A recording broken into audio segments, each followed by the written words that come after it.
अस्सलामुअलैकुम, बोल न्यूज में खुश आमदीद। मैं हूं सहर फातिमा। मैं हूं आपके साथ रमशा साजिद। हेडलाइंस आप जान चुके हैं, बुलेटिन का आगाज करेंगे। सबसे पहले बात करेंगे 63 डे की तशरीह हमसे बेहतर कोई नहीं कर सकता।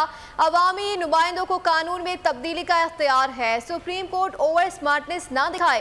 पीपल्स पार्टी के जमा साल चेयरमैन बिलावल भुट्टो का रद्द-ए-अमल।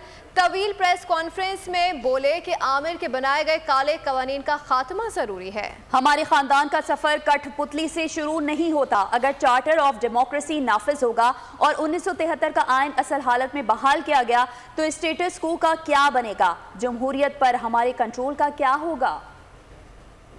सल हमलर आवर रहा है ये इदारा, और आप इसके आजादी के नाम पे इतना ताकत दिलवाए हैं इनको कि आइन उनकी मर्जी। 63 भाई, तो सबसे ज्यादा मुझे पता है कि 63A का मतलब क्या। हमने 63A इसलिए रखा कि बिल्कुल हम हॉर्स ट्रेडिंग पे कत्ल लाना चाह रहे थे, मगर हम पार्लियामान के मेंबर्स को गुलाम नहीं बनाना चाह रहे थे, उनका वोट का हक छीनना नहीं चाह रहे थे। Every member of parliament is elected by the people of Pakistan, by their constituency, by their population. They have a right to exercise their vote.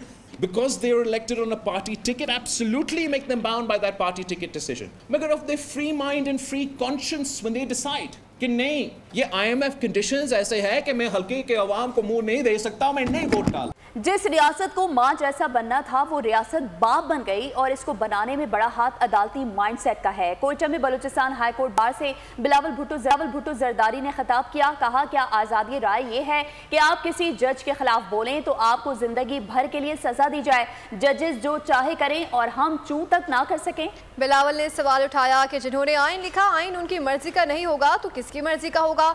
आइनी तरमीम इतनी बुरी है, उसमें इतने काले सांप हैं। आइन में तरमीम काले कोट वालों के लिए हैं। जजेस एक कमरे में बैठकर सेटिंग करते हैं कि उनका यार आ जाए। किसी भी जज या साफी को मुकद्दस गाय नहीं समझना चाहिए। जो आइनी अदालत को नहीं मानता वो सियासत और वकालत छोड़ दे। रियासत होगी माँ की तरह, रियासत बन गया बाप की तरह, और इसमें बड़ा बड़ा हाथ चीफ जस्टिस इफ्तिखार चौधरी की अदालत की माइंडसेट है।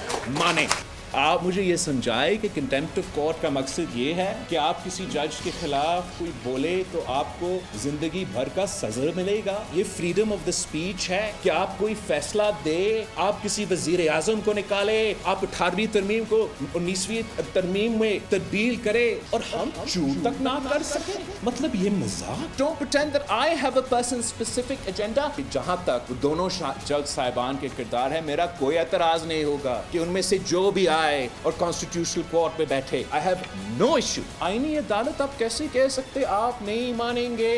जो आइन होगा आप मानेंगे। आइन का अगर आप नहीं मानते तो please don't call yourself lawyers, don't call yourself politician. वफाकी वज़ीर दाखिला मोहसिन नकवी ने मौलाना फजलुर रहमान से हुकूमत से ताउन की अपील कर दी है। वफाकी वज़ीर दाखिला मोहसिन नकवी की मौलाना फजलुर रहमान से मुलाकात की अंदरूनी कहानी सामने आ गई। मोहसिन नकवी ने आईनी तरमीम पर हुकूमत के साथ बैठने की दरख्वास्त की और आईनी मामलात पर हुकूमती मौक़िफ़ सुनने की अपील भी की है। मौलाना ने सोचने के लिए वक्त मांग लिया। मोहसिन नकवी की जानिब से सदर मुमलिकत का पैगाम भी मौलाना को पहुंचा दिया गया।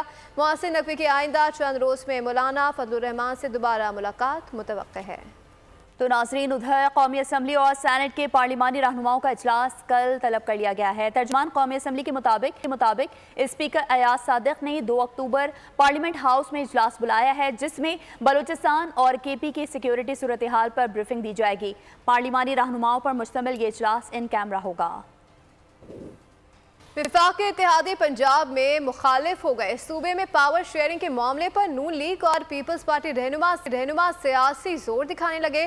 सरदार सलीम हैदर पंजाब में पावर शेयरिंग फार्मूला ख़त्म करना चाहते हैं। पंजाब के पार्लिमानी लीडर समेत दीगर रहनुमा पावर शेयरिंग फार्मूले को बरकरार रखने के लिए तगोदो कर रहे हैं।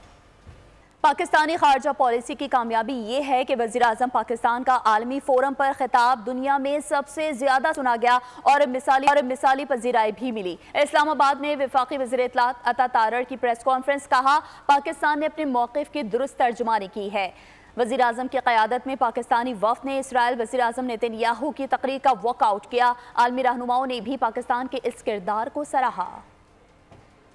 इस दफ़ा पाकिस्तान को मिली है ये पहले देखने में नहीं आई और ये पाकिस्तान के लिए एक एजाज़ है। और मैं ये समझता हूँ कि जिस तरीके से ना सिर्फ पाकिस्तान की वहाँ पे इज़्ज़त हुई, जो बायलैटरल मीटिंग्स होती हैं वो बहुत ही हौसला अफजा थी और उनमें भी बहुत सारी चीज़ें ऐसी ज़ेरे गौर आईं जिससे पाकिस्तान के ना सिर्फ फॉरेन पॉलिसी स्टांस को तक़वियत मिली बल्कि पाकिस्तान की इज़्ज़त में इजाफा हुआ और मामलात में जो है वो बेहतरी आ रही है। अल्लाह का शुक्र है कि इस दौरे से ये बात साबित हो गई कि पाकिस्तान की फॉरेन पॉलिसी बहुत कामयाबी से चल रही है और पाकिस्तान एक इंटरनेशनल पॉलिटिक्स में भी, रीजन में भी एक इम्पॉर्टेंट प्लेयर है। फ़लस्तीन के मामले पर और इजरायली जारहियत के ख़िलाफ़ जितनी ज़ोरदार और तवाना आवाज़ वज़ीर आज़म साहब की वहाँ पे रही, पूरी दुनिया ने उसकी गवाही दी। चाहे अंडे खाएं, मुर्गी या रोटी, हमारी बला से यखनी पुलाव भी खा लें, मरियम नवाज को बुशरा बीवी के मनो सलवा से कोई परवाह नहीं। अज़मा बुखारी ने साफ साफ बता दिया, कहा कि झूठ बोलना और सनसनीखेज खबरें बनवाना बुशरा बीवी का पुराना शौक है। वज़ीर इत्तलात पंजाब का मजीद क्या कहना है, जानते हैं इस रिपोर्ट में। अंडे खाओ, मुर्गी या पुलाव, हमें इससे क्या। उज़मा बुखारी ने बुशरा बीबी को साफ साफ बता दिया। लाहौर प्रेस कॉन्फ्रेंस में बुशरा बीबी के शौक भी गिनवा दिए। कहा रोजाना खबरों में रहना, झूठ बोलना और सनसनीखेज खबरें बनवाना बुशरा बीबी का पुराना वतीरा है। गुफ्तगू में वाजे कर दिया कि आप हैं कौन जिसके सेल की मरियम नवाज खबर रखें। वजीर इत्तलात पंजाब बोली, मरियम नवाज ने जेल की सख्तियाँ बर्दाश्त की मगर कभी औरत कार्ड इस्तेमाल न किया। फितना फसाद ग्रुप को तंबी भी की। कहा अपनी गंदी जबान से मरियम नवाज का जिक्र भी न किया जाए। आगे बढ़ते हुए आपको बताएं कि चीफ जस्टिस काजी फायज ईसा ने कहा है कि लगता है आर्टिकल 63A का फैसला तहरीक अदम एतमाद को गैर मौसर बनाने के लिए था। एक तरफ डी सीट की राय, दूसरी तरफ नाअहली की मुद्दत का फैसला पार्लियामेंट पर छोड़ना तजाद है। सुप्रीम कोर्ट के 5 रुकनी बेंच की आर्टिकल 63A नजरसानी अपीलों पर समाअत। बानी PTI के वकील अली जफर ने बेंच की तश्कील पर एतराज उठा दिया। चीफ जस्टिस ने कहा, हम आपको बाद में सुनेंगे, अभी आप बैठ जाएं। सुप्रीम कोर्ट बार के वकील और सदर शहजाद शौकत ने दलाइल में कहा, 8 मार्च को अदम एतमाद की तहरीक आई, हमारी दरखास्त आर्टिकल 3184 के तहत दायर हुई। सदर मुमलिकत ने आर्टिकल 186 के तहत रेफरेंस दायर किया। चीफ जस्टिस ने पूछा कि आईनी दरखास्त किसने दायर की थी, उस वक्त के सदर मुमलिकत कौन थे। सदर सुप्रीम कोर्ट बार ने कहा कि PTI ने दरखास्त दायर की और उस वक्त आरिफ अलवी सदर मुमलिकत थे। चीफ जस्टिस ने इस्तिफसार किया कि फैसले में कहा गया है कि वोट देने और शुमार न होने पर फौरी नाअहली होगी। इस पर एडिशनल अटॉर्नी जनरल ने कहा कि नहीं, फैसले में ऐसा नहीं कहा गया। डी सीट करना या नहीं ये तो पार्लिमानी पार्टी के हेड को फैसला करना है। चीफ जस्टिस ने कहा कि अराकीन असेंबली अगर पार्टी सरबरा या वजीर आजम या वजीर आला को पसंद नहीं करते तो क्या होगा। जस्टिस जमाल खान मंदोखेल ने कहा कि बलोचिस्तान में एक मरतबा अपने ही वजीर आला के खिलाफ इसके अराकीन तहरीक अदम एतमाद लाए थे। चीफ जस्टिस ने कहा कि आज की हिज़्ब इख्तलाफ की जमातें अदम एतमाद की तहरीक लाती हैं, हुकूमती अराकीन भाग जाते हैं तो फिर भी इसी फैसले का सहारा लिया जा सकता है। पीपल्स पार्टी का वकील फारूक एच नाइक ने कहा कि पीपल्स पार्टी भी सदारती रेफरेंस की मुखालिफ है। हमारा मौक़िफ़ है कि सदारती रेफरेंस फैसले के जरिए आइन में नए अल्फाज शामिल किए गए। समाअत कल तक मुलतवी कर दी गई। चीफ जस्टिस पाकिस्तान काजी फायज ईसा ने रिमार्क्स में कहा कि जजेस कमेटी मीटिंग में जस्टिस मंसूर अली शाह का इंतजार किया गया मगर उनके इंतजार के बाद हमारे पास कोई ऑप्शन नहीं बचा। जस्टिस काजी फायज ईसा ने बताया कि जजेस कमेटी को 9 बजे बुलाया गया। जस्टिस मंसूर के ऑफिस से भी राबता किया गया मगर उनकी जानिब से इनकार किया गया। मैं नहीं चाहता था कि दूसरे जजेस को डिस्टर्ब किया जाए, इसलिए नईम अफगान को नए लार्जर बेंच में शामिल कर लिया गया। कि फेडरल बोर्ड ऑफ रेवेन्यू में शॉर्टफॉल 115 अरब रुपए तक पहुंचने का खदशा पैदा हो गया है। सितंबर में 20 अरब रुपए शॉर्टफॉल का सामना हो सकता है। शॉर्टफॉल लॉन्ग हो गया। FBI एक बार फिर कामयाब न हो सका। टैक्स अहदाफ तक पहुंचने में मुश्किल का सामना। पहली छमाही का हदफ 2652 अरब रुपए और 2540 अरब जमा हो सके। 115 अरब रुपए की कमी। मजमूई तौर पर सितंबर तक के लिए FBI का हदफ तकरीबन 1100 अरब रुपए रखा गया था। उसमें गुज़िश्ता माह का 98 अरब रुपए का रेवेन्यू शॉर्टफॉल भी शामिल किया गया था। हदफ लगभग 1200 अरब रुपए था और जमा हुए 1080 अरब रुपए। और अब पहली छमाही का शॉर्टफॉल आइंदा महीने के हदफ में शामिल किया जाएगा। हदफ पूरा करने की पूरी कोशिश की जाएगी। और नाजरीन, फाइलर्स की तादाद में इजाफा होने लगा। FBI ने गोशवारे जमा कराने की तारीख में 14 रोज का इजाफा कर दिया है। सार्फिन की मालूमात के लिए खुसूसी डेस्क भी कायम कर दी गई। आपको बता रहे हैं कि फाइलर्स की तादाद में इजाफा होने लगा है। FBI ने गोशवारे जमा कराने की तारीख में 14 रोज का इजाफा कर दिया। सख्तियों ने असर दिखा दिया। नॉन फाइलर्स को भी फाइल अप होने का ख्याल आ गया। रवां साल 95 अरब 70 करोड़ रुपए टैक्स की मद में खजाने में आ गए। इनकम टैक्स गोशवारों में 86% इजाफा हो गया।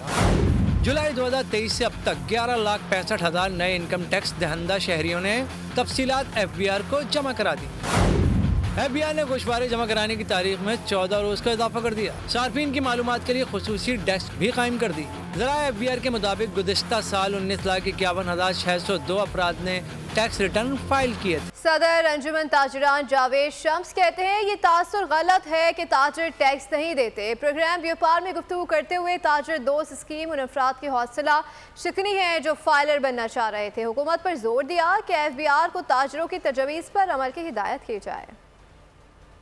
दे रहे हैं पाकिस्तान भर का ताजर और बिलखुसूस कराची का ताजर जो है अपनी पूरी कुव्वत के साथ पाकिस्तान की मईशत के लिए टैक्स अदा कर रहा है। हमने वाज़ेह तौर पे ये कहा है कि ताजर दोस्त स्कीम जो है इसको कुछ टाइम के लिए उठा के आप एक तरफ रख दें और आप रेगुलर स्कीम के तहत ताजरों की रजिस्ट्रेशन का अमल शुरू करें। अच्छा, हो क्या रहा है कि जब आपने ताजर दोस्त स्कीम का शुरू कर दिया कि उसकी इम्प्लीमेंटेशन कर दी और उसके तहत जो है लोगों को रजिस्टर्ड करना शुरू किया, तो जो फाइलर बनना चाह रहे थे वो भी अब फाइलर बनने से रुक गए। उन्होंने भी अपने जो है रजिस्ट्रेशन का अमल रोक दिया है। लिहाजा हुकूमत को चाहिए कि FBR को ये पाबंद करें कि जो ताजरों ने इनको पेशकश की है उस पर काम करें। और अवाम पर टैक्सेस का बोझ क्या माली खसारा कम करेगा, बोल के प्रोग्राम व्यापार में ये सवाल भी उठाया गया। माहिर मुआशियात चौधरी अकमल कहते हैं टैक्स बढ़ाने से बेहतर है कारोबार बढ़ाया जाए, सरमायाकारी बढ़ाई जाए। कहा कि तनख्वाहदार तबके पर टैक्स बढ़ाने से कोई फायदा नहीं होगा। कहते हैं ना कि ये टैक्स बढ़ाना है या टैक्स बेस बढ़ानी है, तो हम ये क्यों नहीं कहते कि हमें बिजनेस बढ़ाना है, हमें बिजनेस को एक्सपेंड करना है, हमने अपनी इकोनॉमी को एक्सपेंड करना है, हमने अपनी एग्रीकल्चर को बढ़ाना है। जब ये चीज़ें बढ़ेंगी तो अल्टीमेटली जो है वो टैक्स ऑटोमेटिकली बढ़ेगा, आपको बहुत ज़्यादा एफर्ट्स करनी ही नहीं पड़ेगी। हुकूमत को ये चाहिए कि बिजनेस अपॉर्चुनिटीज़ को एप्रिशिएट करें। जितनी ज़्यादा बिजनेस एक्टिविटीज़ होंगी, जितनी ज़्यादा बिजनेस लगेंगे, फॉरेन डायरेक्ट इन्वेस्टमेंट आपके पास आएगी, आपके पास टैक्स के वैल्यूज उतने ज़्यादा बढ़ते जाएंगे। आपको जो वो एक ही क्लास को जो है वो बार बार सैलरीड क्लास के ऊपर ही टैक्स नहीं लगाना पड़ेगा या एक ही किस्म के लोगों के ऊपर जो है वो आपको टैक्स नहीं लगाना पड़ेगा। पाकिस्तान स्टॉक एक्सचेंज में तेजी का रुझान 100 इंडेक्स में 690 पॉइंट्स का इजाफा। इंडेक्स 81,804 पॉइंट्स पर बंद हुआ। मार्केट स्टॉक मार्केट में 16 अरब रुपए मालियत के 35 करोड़ हिस्से का कारोबार हुआ। ओपन मार्केट में डॉलर की कदर में 10 पैसे कमी हो गई। ओपन मार्केट में डॉलर 279 रुपए 84 पैसे पर बंद हुआ। कराची के सराफा मार्केट में सोना 600 रुपए सस्ता हो गया। फी तोला सोना 2,74,900 रुपए में फरोख्त हो रहा है। चांदी की फी तोला कीमत 3,500 रुपए पर मुस्तहकम रही। और नाजरीन, अब आपको बताएं कि पाकिस्तान के दौरे पर आए मुमताज़ स्कॉलर और मुबल्लिग डॉक्टर जाकिर नाइक ने कहा है कि उम्मत मुस्लिमा को अपने इख्तलाफात भुलाकर कुरान और सुन्नत की रोशनी में मुत्तहिद होने की ज़रूरत है। जाकिर नाइक ने स्पीकर कौमी असम्बली सरदार अयाज सादिक से भी मुलाकात की। स्पीकर कौमी असम्बली ने पार्लियामेंट हाउस में डॉक्टर जाकिर नाइक का खैर मकदम किया। मुमताज मुबल्लिग इस्लाम डॉक्टर जाकिर नाइक का दौरा पाकिस्तान, सरकारी सतह पर उन्हें दिया गया खास प्रोटोकॉल और सिक्योरिटी। डॉक्टर जाकिर नाइक ने आज स्पीकर कौमी असम्बली सरदार अयाज सादिक से मुलाकात की। इस मौके पर उन्होंने उम्मत मुस्लिमा को इख्तलाफात भुलाकर कुरान और सुन्नत की रोशनी में मुत्तहिद होने की जरूरत पर जोर दिया। अयाज सादिक ने डॉक्टर जाकिर नाइक की काविशों को काबिल सताइश करार दिया। जाकिर नाइक 28 अक्टूबर तक पाकिस्तान के दौरे में 3 बड़े शहरों में लेक्चर्स देंगे। डॉक्टर जाकिर नाइक 5 से 6 अक्टूबर को कराची, 12 से 13 अक्टूबर को लाहौर और 19 से 20 अक्टूबर को इस्लामाबाद में खिताब करेंगे। खबर शामिल करेंगे कराची से, जिसके इलाके माड़ीपुर ट्रक अड्डे के करीब वाक़े गोदामों में लगने वाली आग पर ताहाल काबू नहीं पाया जा सका है। केमिकल के गोदाम में अब भी आग लगी हुई है। काबू पाने में अब भी मजीद कई घंटे दरकार हैं। केमिकल की आग को मखसूस फोम के जरिए बुझाने का अमल जारी है। रेस्क्यू टीमें आग को बुझाने में मसरूफ हैं। अपडेट करें आपको इस हवाले से। कराची के इलाके माड़ीपुर ट्रक अड्डे करीब वाक़े गोदामों में लगने वाली आग पर अब भी काबू पाया नहीं जा सका है। मजीद जानते हैं नुमाइंदा बोल न्यूज़ मोहम्मद कारशान से। जी कारशान, बताएगा इस वक्त क्या सूरत हाल है? जी बिल्कुल, देखें 10 घंटे से जायद हो गए मारीपुर ट्रक अड्डे के करीब गोदामों में लगने वाली आग पर ताहाल काबू नहीं पाया जा सका, जबकि केमिकल गोदाम में अभी आग लगी हुई है। रेस्क्यू 1112 की जानिब से बताया गया है केमिकल की आग को मखसूस फॉर्म के जरिए बुझाने का अमल जारी। आग को मजीद फैलने से ताहाल रोक लिया गया है, मगर अब भी शोले जो है वो भड़क रहे हैं, जबकि आग पर काबू पाने में मजीद वक्त जो है वो दरकार है। रेस्क्यू हुकाम की जानिब से बताया गया, जबकि इससे मुतसल सोलर पैनल का जो गोदाम था उसमें जो है वो काबू पा लिया गया था। इसके साथ ही केमिकल और आतिशगीर मादा जिसमें मौजूद थे उस गोदाम में ताहाल आग लगी हुई है, जबकि इस वक्त 15 फायर टेंडर काम कर रहे हैं, जिनमें KMC और पाक बहरिया के टेंडर भी शामिल है। और वाटर बोर्ड की जानिब से भी जो है क्रश और किमारी हाइड्रेंट पर इमरजेंसी नाफिज कर दी गई है। आग बुझाने में अमल में रेस्क्यू जो एहलकार है वो मौजूद और फायर फाइटिंग ऑपरेशन वहाँ पर जारी है। जी मोहम्मद काशान तफसील आगाह करे थे, आपका शुक्रिया। आगे बढ़ते हुए आपको बताएं कि सिंध पब्लिक सर्विस कमीशन के तहत पुलिस में ASI की भर्तियां इम्तिहानात में 16,000 उम्मीदवार किस्मत आजमा रहे हैं। पहले रोज नाक़िस इंतजामात के बायस उम्मीदवारों और अहलकारों में बदमज़गी के वाक़यात रोनुमा हुए। हैदराबाद से इरफान आराई की रिपोर्ट देखिए। सिंध पब्लिक सर्विस कमीशन के तहत सिंध पुलिस में असिस्टेंट सब इंस्पेक्टर भर्ती। दौड़ में हिस्सा लेने वाले उम्मीदवार इख्तितामी लाइन पर पुलिस अहलकारों से उलझ पड़े, जिस पर अहलकारों ने इनकी मरम्मत कर दी। रोज़ के बुनियाद पर तकरीबन 1000 कैंडिडेट हैं, इनके जो रनिंग में शुमार हो रहे हैं। जब ये रनिंग कंप्लीट करके आते हैं तो उसके बाद फिटनेस की यहीं पे इनसे टेस्ट ली जाती है और फिटनेस जो मेडिकल वगैरह वो यहाँ पे किया जाता है। 16 डेज यहाँ पर है, पर डे 1000 कैंडिडेट हैं जी। ASI की 1821 नशिस्तों के लिए हैदराबाद रीजन में 16 रोज में तकरीबन 16,000 उम्मीदवारों के रनिंग और फिजिकल फिटनेस टेस्ट होंगे। आखिरी दिनों में खवातीन उम्मीदवार रनिंग टेस्ट देंगी। रनिंग क्लियर हुई है और फिजिकल टेस्ट क्लियर हुआ है। होप फॉर द बेस्ट के कमिंग हमारा टेस्ट कैसा होता है। बहुत अच्छा लगा, बहुत अच्छा माहौल रहा। और टाइम की बात की जाए तो टाइम भी जो मुनासिब टाइम था उसी टाइम में ये चीज़ें कंडक्ट की गई और बहुत अच्छा लगा। उम्मीदवार 1600 मीटर का फासला 8 मिनट में तय करने के लिए जोर लगाते रहे। कामयाब और नाकाम उम्मीदवार इख्तिताम पर पानी तलाश करते नजर आए, मगर पानी का दूर दूर तक नामो निशान नहीं था। पुलिस में असिस्टेंट सब इंस्पेक्टर की 1800 नशिस्तों के लिए 16,000 उम्मीदवार मैदान में हैं और हर उम्मीदवार की कोशिश है कि वो इस इम्तिहान में कामयाब हो। कैमरामैन इमरान राजपूत के साथ इरफान आराई, बोल न्यूज़, हैदराबाद। आगे बढ़ते हुए आपको बताएं कि पाकिस्तान की 60% आबादी दांतों की बीमारियों में मुब्तला है। लोगों को दांतों से मुतालिक आगाही है और ना ही चेकअप की बुनियादी सहूलियात। कोलगेट मैनेजर डॉक्टर आमना का कहना है कि कोलगेट की जानिब से शहरियों को फ्री डेंटल चेकअप के जरिए आगाही दी जा रही है। मजीद देखते हैं इस्लामाबाद से उमर हयात खान की रिपोर्ट। इस्लामाबाद में कोलगेट ने ओरल हेल्थ वीक की मुनासिबत से तकरीब का इनेकाद किया। कोलगेट की मैनेजर आमना का कहना था कि कोलगेट ने गुज़श्ता साल 5 लाख से ज्यादा लोगों को चेकअप की सहूलतें फराहम की। कोलगेट कम से कम 45 रुपए में भी मार्केट में दस्तयाब है। कोलगेट की तरफ से हम ओरल हेल्थ मंथ लेके आए हैं अपने साथ। इसका पूरा मकसद ये है कि हम पाकिस्तान सदा मुस्कुराए रहे।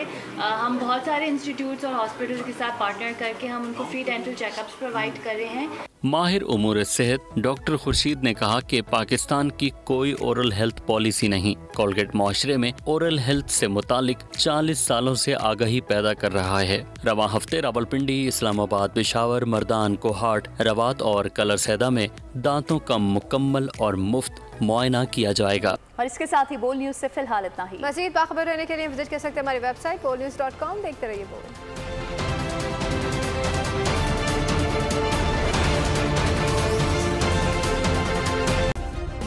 सब्सक्राइब करें और बेल दबाएं ताकि कोई खबर रह न जाए।